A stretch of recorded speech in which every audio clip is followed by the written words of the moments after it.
Ba-ba-da-da, ba-ba-da-da. Howdy, welcome to BanjoBenClark.com. Let's learn a little 8th of January. Battle of New Orleans, whatever you want to call it.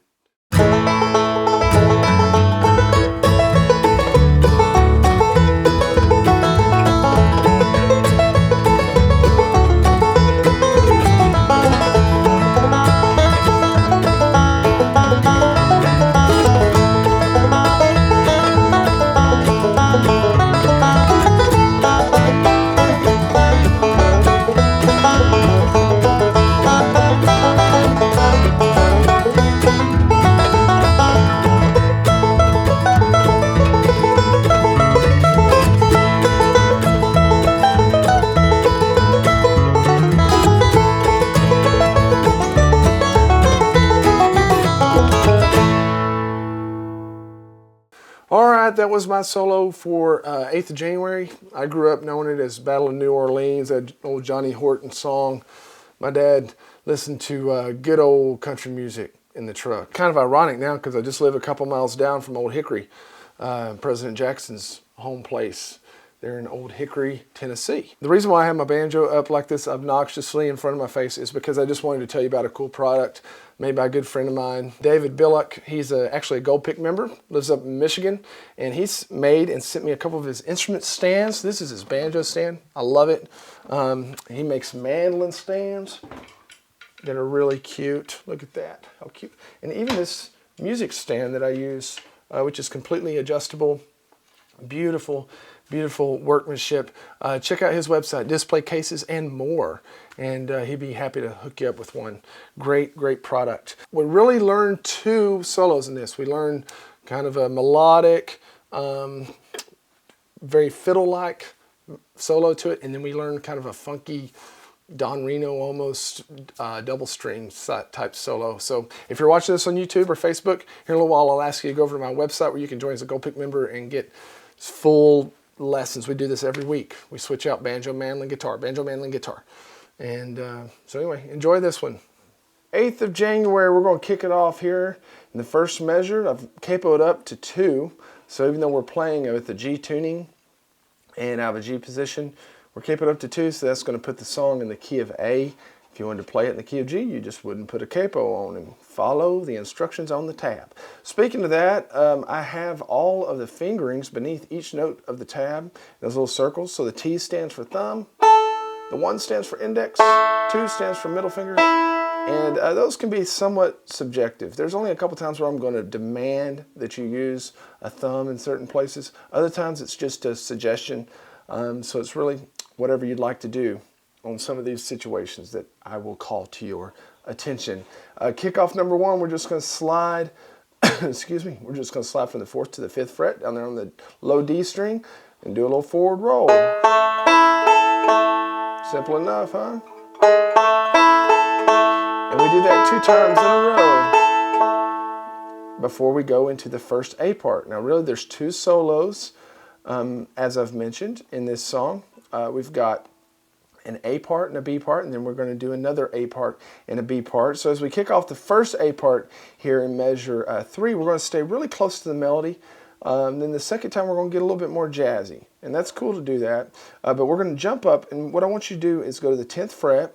I'm speaking capo language. Really this is the 12th fret, but since we're capoed 2, now makes it the 10th. I'm going to grab it with my middle finger, and we're leading right into measure 3. Now, I have a tendency to kind of cut off this note just to kind of make it a little bouncy. Okay? But you can hold it down and ring it if you want. Now, I want you to reach up with your pinky to the 14th fret on that high 5th string. That's kind of an odd move. Some of you may not have done that before, but that's to get that top note in there. So measure 3 sounds like this.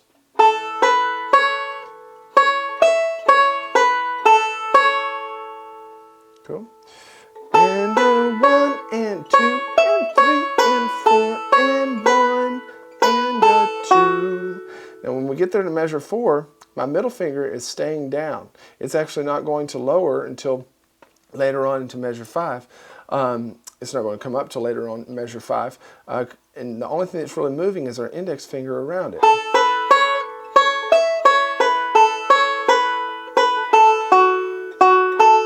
Okay, that's through measure 4.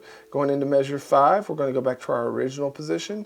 1 and 2 and 3 and... And I'm going to jump down to my 5th fret and use my index finger there. You could just slide down and use your middle finger. Maybe that's what I do. Perhaps so. You'll notice that measure 5, the second time I play that 10th fret, I have it marked as a thumb, and I will tend to do that. I use my thumb whenever I can. If it's possible to use my thumb, I'll use it. It's very dependable, very strong, and you can pick faster using your thumb as much as possible. And measure 6 is just a forward reverse roll. Good. Now we're going to jump back up, measure 7, to our original position.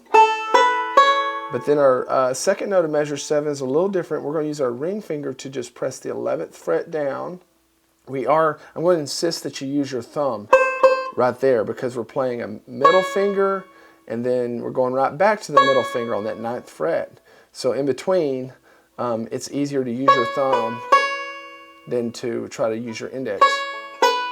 It's just, it's stronger to do it that way. So leading into measure 7 sounds like this.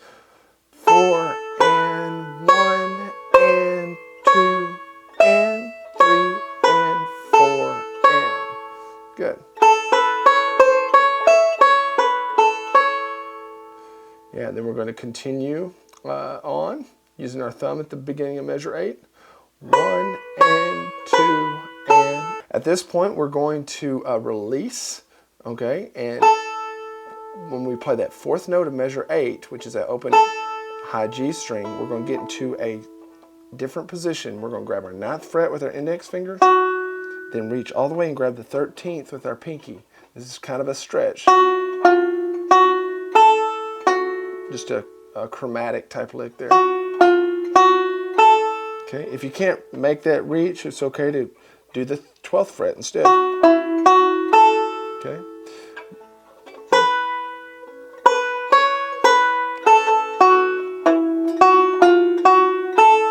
Okay, then at the last note of measure 8, we'll use that to shift and go back up to this position. Ring finger, I don't think I did this in the performance, but I think I did it like this, but if I had a choice, I think I would do it like this. Ring finger on the 10th fret, index finger on the 8th, so at measure 9 sounds like this. And slide everything down to the 3rd and 5th fret. Okay. Once again, that's a thumb I'm using there. And then a 16th and a pull-off. Cool.